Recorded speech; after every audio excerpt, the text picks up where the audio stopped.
Culture में आपको बता रही हूँ। तो इस कंडीशन में हम क्या करते हैं, मान लो मैंने कहा एंथर बहुत छोटा है तो हम स्टीरियो माइक्रोस्कोप का यूज करते हैं, या फिर अब एंथर इतना ही छोटा है कि हम उसका एंथर डाइसेक्ट कर ही नहीं सकते हैं, तो इस कंडीशन में फिर हम पूरे बड का भी इस्तेमाल कर लेते हैं, पहली चीज। दूसरी चीज, एंथर कल्चर करते वक्त हमें ये ध्यान रखना पड़ता है कि जो एंथर हम ले रहे हैं उसमें मौजूद माइक्रोस्पोर या एंथर की कंडीशन तो किस स्टेज में है। भाई कई तरीके की स्टेज होती है, आपको पता है, वेजिटेटिव सेल बनती है, जनरेटिव सेल बनती कि नहीं बनती, तो आपको एंथर में पता होना चाहिए कि मतलब वो किस कंडीशन में। तो इसके लिए हम क्या करते हैं, हम मतलब मान लो जिस भी प्लांट से आपने एंथर लिया उसका एक एंथर आपने स्टक किया, स्टक करने के बाद आप उसको थोड़ा सा क्रश करते हैं, क्रश करने के बाद वही बहुत पुराना मेथड, स्लाइड लिया, स्लाइड पे रखा, रखने के बाद उसके ऊपर कवर स्लिप ली, एसिडोकार्बन से उसको स्टेन किया, स्टेन करने के बाद अंडर द माइक्रोस्कोप हम उसको देखते हैं और फिर हम उसकी स्टेज का पता करते हैं कि जिस प्लांट का एंथर हम अभी लेना चाह रहे हैं वो उस स्टेज में है भी है या नहीं, कि हमारा कल्चर फालतू के मतलब बेकार हो जाए। ठीक है, दूसरी चीज। तीसरी चीज, हमने एंथर लिया है तो अब हम क्या करेंगे, उसको हमने हमेशा आपसे कहा है कि कल्चर करने के लिए सबसे जरूरी चीज होती है वो होता है उसका स्टेरलाइजेशन, कि आप जो प्लांट आप ले रहे हैं, आपने अगर कल्चर कर रहे हैं तो वो कैसी कंडीशन होना चाहिए, स्टेरलाइज कंडीशन होना चाहिए। ये नहीं होना चाहिए कि हम करे जा रहे हैं और हमारा वो क्या हो जाए, इन्फेक्टेड हो जाए। तो उस कंडीशन में हमें अभी क्या करना है, सबसे पहले हम उसको करते हैं आपका इनोक्यूलेट, यानी कि उसको सबसे पहले हम क्या करेंगे, स्टेरलाइज करेंगे। तो तीसरी कंडीशन जो हमारी रहती है वो क्या रहती है, उसको स्टेरलाइज करना। ठीक है, तो स्टेरलाइज कर दिया। अब पूरा एंथर जो होता है पूरा होता है, मतलब विद द फिलामेंट हमने उसको लिया है, ऐसा तो नहीं केवल ऊपर ऊपर से उसको एंथर लोब्स को हमने तोड़ा है, ऐसा तो नहीं, पूरा स्टेमन है हमारा, पूरा है। तो अब हम उसको क्या करेंगे, अभी तक तो हमने उसको जब लिया था तो स्टेरलाइज अब पूरा किया था, लेकिन अब हमें किससे काम है, केवल एंथर लोब से काम है, ऊपर के एंथर लोब से काम है। तो हम with the help of the needle या उससे आपकी फोर्सेप्स से हम उसको क्या कर देंगे, उसके फिलामेंट को निकाल देते हैं। तो फोर्थ स्टेप का आपका क्या रहता है कि फिलामेंट का रिमूव करना with the help of the forcep और नीडल। ठीक है, नेक्स्ट स्टेप क्या रहता है, अब आपका एंथर आपके पास आ गया, आपको जिस प्लांट से चाहिए था उससे आपने ले लिया, आपने स्टेज की स्टडी कर ली कि कौन सी स्टेज में स्टेज, ठीक है, आपने फिलामेंट रिमूव कर दिया, एंथर लोब्स आपको मिल गए। अब आप उसको क्या करेंगे, आप उसको प्रॉपर न्यूट्रिएंट मीडियम में आप उसको रखेंगे। ठीक है, फॉर एग्जाम्पल आपने जो भी आपका मतलब MS मीडियम है, B5 मीडियम है, जो भी मीडियम है जिसमें भी उसको रखना है, अब आप उसको क्या करेंगे, प्रॉपर न्यूट्रिएंट मीडियम में रखते हैं।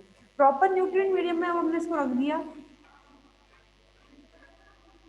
ठीक है, प्रॉपर न्यूट्रिएंट मीडियम में हमने इसको रख दिया, रखने के बाद ये क्या करेगा, कैलस का फॉर्मेशन करेगा,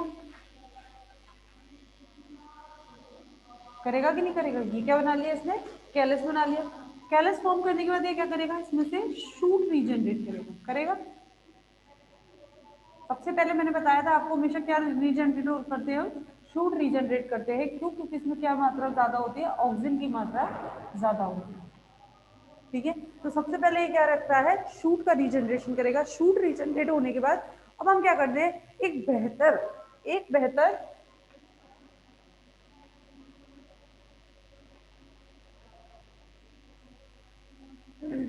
शूट रूट सिस्टम के लिए, एक बेहतर शूट रूट सिस्टम के लिए हम क्या करते हैं, इसका जो ये शूट वाला पार्ट है बच्चों,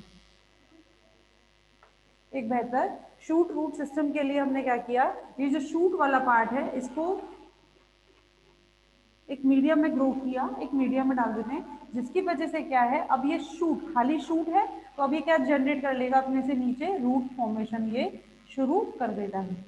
ठीक है, तो ऐसा नहीं है, ऐसा बिल्कुल नहीं है कि मतलब आप ये कहेंगे मैम अगर कैलस में से शूट निकला तो क्या इसमें से रूट नहीं निकलेंगी, बिल्कुल डेफिनेटली निकलेंगी, काम है उनका निकलना। पर एक मैंने क्या बोला, बेहतर शूट रूट सिस्टम के लिए, क्योंकि उसमें कैलस भी मौजूद है, तो अभी और शूट्स निकलेंगी उससे, फिर रूट्स निकलेंगी, तो कॉम्प्लिकेटेड स्ट्रक्चर हो जाएगा। हमें क्या चाहिए, पर्टिकुलर हमारा शूट है, इसके लिए हमें रूट चाहिए, तो हमने क्या किया, उसकी शूट को वहां से सेपरेट किया, सेपरेट करने के बाद उसे अलग मीडियम में ट्रांसफर किया, ट्रांसफर करने के बाद अब ये शूट अपने हिसाब से, मतलब इसको अपने प्लांट रीजनरेट करने के लिए जो जिस टाइप का जैसे टाइप का रूट फॉर्मेशन चाहिए और ऐसे टाइप का ये रूट फॉर्मेशन यहाँ पर कर लेगा। ठीक है, तो ये इसका स्टेप हो जाता है, और जैसे ही इसने रूट फॉर्मेशन कर लिया, इसमें क्या बनना है, बन जाएगा ये प्लांटलेट, शूट आ गई, लीव्स आ गई थोड़ी बहुत, और रूट्स भी आ गई। अब हम क्या कर सकते हैं, अब हम इसको यहाँ से रिमूव करके और एक नए प्लांट में हम इसका क्या कर सकते हैं, एक नया प्लांट हम इससे रीजनरेट कर सकते हैं। क्लियर है बच्चों? कोई डाउट है किसी को तो पूछो।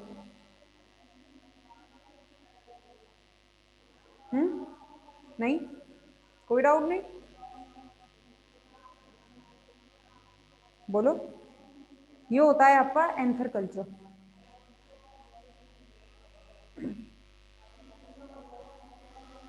आई गेस सबको समझ आ गया होगा। ठीक है। अच्छा, इसमें एक चीज और है, वही चीज जो अभी तक हम पढ़ते हैं, डायरेक्ट ऑर्गेनोजेनेसिस और इनडायरेक्ट ऑर्गेनोजेनेसिस पढ़ा है हम लोगों ने, तो वो चीज यहाँ पर भी है। क्या है? Direct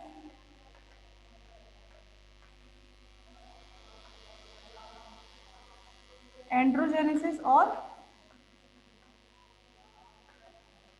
indirect androgenesis. ठीक है। डायरेक्ट ऑर्गेनोजेनेसिस और एंड्रोजेनेसिस और इनडायरेक्ट एंड्रोजेनेसिस। अच्छा, डायरेक्ट एंड्रोजेनेसिस हम जानते हैं कौन सी स्टेज नहीं होगी, ये वाली स्टेज नहीं होगी। सबको पता है, मैं बहुत अच्छे से बता चुकी हूँ कि डायरेक्ट और इनडायरेक्ट में क्या करते हैं, जब कैलस फॉर्मेशन नहीं होता है, जब हम कैलस का फॉर्मेशन नहीं कर रहे हैं, डायरेक्ट क्या फॉर्म कर रहे हैं, एम्ब्रियो फॉर्म कर रहे हैं बिना कैलस को फॉर्म किए, इन दैट कंडीशन हम उसे कहते हैं डायरेक्ट और इनडायरेक्ट। तो हमने क्या किया है कि हमने ये अभी एंथर डाला है, यहाँ पर ये एंथर डाला है, इसने डायरेक्ट क्या फॉर्म कर लिया, इसने कैलस फॉर्म नहीं किया, डायरेक्ट इसने एक एम्ब्रियो फॉर्म कर लिया है। ठीक है। और इस एम्ब्रियो से डायरेक्ट क्या बन गए हैं, रूट शूट फॉर्मेशन। ये देखो, ये क्या है, ये एंथर है, इस एंथर ने क्या किया, डायरेक्ट एम्ब्रियो फॉर्म किया। ये कौन सी स्टेज है, एम्ब्रियो स्टेज। ठीक है। ये क्या है, एम्ब्रियो फॉर्म कर लिया, और एम्ब्रियो फॉर्म करके इसमें डायरेक्ट क्या शुरू हो गया, इसमें शूट फॉर्म हो गई, और शूट को बाहर निकाल के वही सेम चीज हमने क्या कर लिया, रूट फॉर्म कर ली। तो ये कैसा स्टेज है, ये स्टेज है आपका डायरेक्ट एंड्रोजेनेसिस। कैसा स्टेज है आपका, डायरेक्ट एंड्रोजेनेसिस। और इस तरीके से अगर फॉर्म हो रहा है, यानी कि कैलस फॉर्मेशन हो रहा है और इसके बाद फॉर्म हो रहा है, तो इसको हम कहते हैं इनडायरेक्ट एंड्रोजेनेसिस। क्लियर है बच्चों? कोई डाउट किसी को? नहीं है?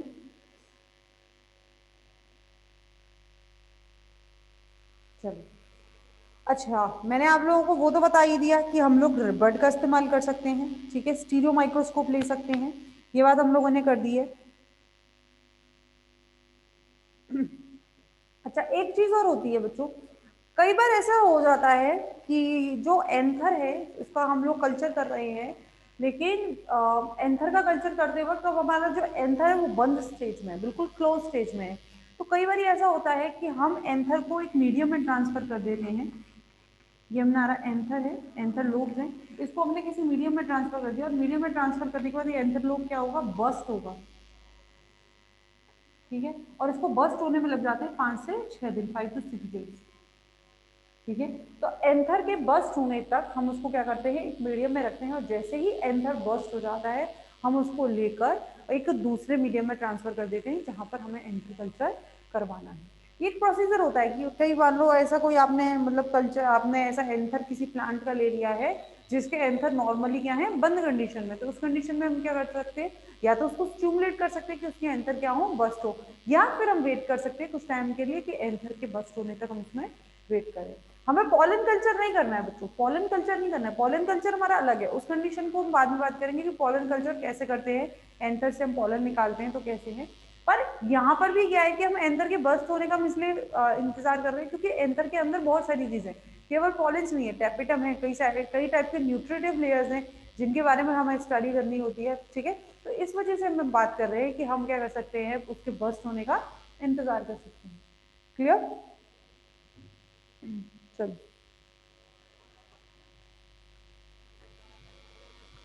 आई गेस सबको समझ आ गया है एंथर कल्चर। अब पॉलन कल्चर की बात कर लें। किसी को कुछ पूछना है तो पूछ लो, नहीं तो फिर पॉलन कल्चर बात करते हैं। नहीं? चलो।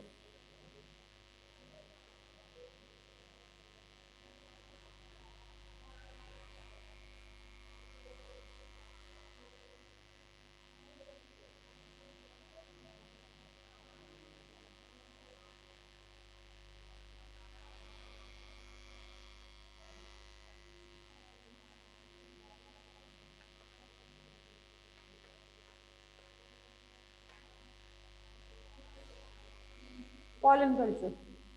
पॉलन कल्चर हम कैसे करते हैं? बेसिकली अभी तक हम लोगों ने एंथर कल्चर किया था, वही सेम तरीका है थोड़ा सा पॉलन कल्चर का, बस इसमें थोड़ा सा अंतर क्या आता है, अंतर ये आता है बच्चों कि अभी हमें क्या चाहिए, हमें सबसे पहले पॉलन निकालने हैं, हमें सबसे पहले क्या करने हैं, पॉलन निकालने हैं। तो हम क्या करते हैं, मीडियम है, ठीक है, इसमें हमारे क्या मौजूद है, एंथर लोब्स मौजूद है, कई सारे, एक नहीं कई सारे हमने दिए हैं इस तरीके से, ठीक है। क्या है ये, एंथर लोब्स है। तो with the help of the glass rod, with the help of the glass rod हम इनको क्या करते हैं, क्रश करते हैं। With the help of the glass rod हम इनको क्या करते हैं, क्रश करते हैं। एक ग्लास, एक आपने ग्लास का रॉड लिया और आप इनको क्या करेंगे, क्रश करते हैं, या तो मतलब जैसे इस तरीके से क्रश करा, या इसको लेकर दीवार पर, मतलब जो बीकर है, बीकर की वॉल से लेकर हमने इसको क्रश किया, बेसिकली हम इनको क्या करते हैं, क्रश करते हैं। और क्रश अगर हम इनको कर देंगे तो इधर क्या फैल जाएंगे, पॉलन स्पोर्स फैलेंगे ही नहीं फैलेंगे, different type of pollen spores, plus pollen spores तो होंगे ही, पॉलन प्लस मतलब माइक्रोस्पोर पॉलन प्लस, लेकिन सेलुलर डेब्रिस भी रहेगा, कचरा रहेगा, सेलुलर डेब्रिस रहेगा। तो इस कंडीशन में हम क्या करते हैं, इसको छानते हैं। हमने क्या किया, इसको छान दिया, ठीक है। छानने के बाद क्या रहेगा कि सेलुलर डेब्रिस, ऑब्वियस बात है कि माइक्रोस्पोर्स के जो पॉलन है उनके कंपैरेटिवली क्या रहेंगे, और छानते हम इसको किससे हैं, नाइलॉन सी, छलनी नाइलॉन की, नाइलॉन सी, ठीक है। उससे हमने इसको क्या किया, छान दिया। तो छानने के बाद क्या रहेगा, ऑब्वियसली हम जानते हैं कि पॉलन का जो है, पॉलन स्पोर्स जो होते हैं, माइक्रोस्पोर्स जो होते हैं, वो बहुत छोटे होते हैं, बहुत स्मॉल होते हैं। तो सेलुलर डेब्रिस क्या रहेगा, उस पर ऊपर रह जाएगा, और जितना भी पानी के साथ साथ आपके पॉलन के आ जाएंगे, नीचे आ जाएंगे पॉलन, ठीक है। इसमें क्या आ जाएंगे, पॉलन आ जाएंगे, मतलब माइक्रोस्पोर्स आ जाएंगे। अब पॉलन क्या होता है, कई टाइप के होते हैं, यानी कि हमने जो एंथरलोब्स लिए हैं उसमें से कुछ पॉलन कैसे होते हैं, छोटे होते हैं, कुछ पॉलन बड़े होते हैं। तो जो बहुत छोटे पॉलन स्पोर्स होते हैं, जो बहुत छोटे पॉलन होते हैं, उनकी रीजनरेशन कैपेसिटी क्या होती है बच्चों, कम होती है, ठीक है। उनकी जो रीजनरेशन कैपेसिटी है वो कैसी होती है, कम होती है। लेकिन कुछ जो बड़े पॉलन होते हैं, जो बड़े पॉलन होते हैं, इनकी रीजनरेशन कैपेसिटी कैसी होती है बच्चों,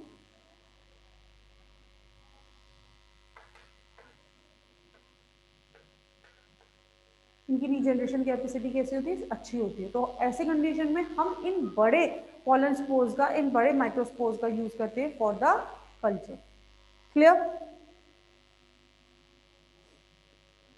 उसके बाद आपने क्या करना है, जो आपने अभी तक एंटर कल्चर में किया है, दैट मीन्स अपने आप इसको लिया, आप इसको कल्चर मीडियम में ट्रांसफर करेंगे। ट्रांसफर करने के बाद इसमें क्या होगा, कैलस फॉर्मेशन होगा, और कैलस फॉर्मेशन होने के बाद वही plant root and shoot system हम इसमें डेवलप कर लेंगे।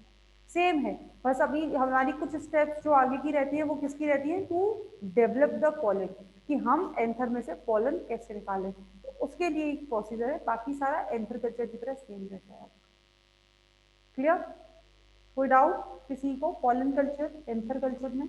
मैंने आपको पहले बोला बच्चों, शुरू से जब से हमने कल्चर पढ़ना शुरू किया, जब से हमने ये यूनिट शुरू करी है, तब से हम सिर्फ एक ही तरीके का पढ़ते आ रहे हैं कि हमें उसे कल्चर करना है। अब बस कल्चर करने के तरीके हम लोगों ने देखे, कहीं कहीं थोड़े थोड़े अलग होते हैं, बाकी कुछ भी से अलग नहीं होता, सब सेम होता है इसमें, ठीक है। चलिए बाकी का आपको फिर कराएंगे कल, ठीक है। कल आपकी क्लास हम लेंगे, तो कल आपका लास्ट है, फिर मंडे से तो हमें वापस करना है। तो कल हम कोशिश करते हैं कि इस चैप्टर को कंप्लीट कर सके, वैसे काफ़ी लंबा है ये चैप्टर, तो होगा भी नहीं और ज़्यादा जल्दी हमें करनी भी नहीं है, अच्छे खासे कोर्स में चल रहे हैं हम लोग, ठीक है। तो अभी आपका आज एंथर कल्चर और पॉलन कल्चर हमने किया है, थोड़ा सा रह रहा है पॉलन कल्चर, कुछ पॉइंट्स इसमें रह रहे हैं, उसकी बात हम कल कर लेंगे आपसे। तब तक जो आज आपको कराया है वही बात बार बार रिपीट, जो कराया है उसको बैठ के घर पर पढ़ लीजिए, जिससे डाउट समझ में आ जाएंगे और मुझे भी बता सकोगे कि मैम ये छूट गया है, या ये आपने नहीं पढ़ाया है, या ये हमें समझ नहीं आया। क्लियर? बाकी का कल कराएंगे। Thank you.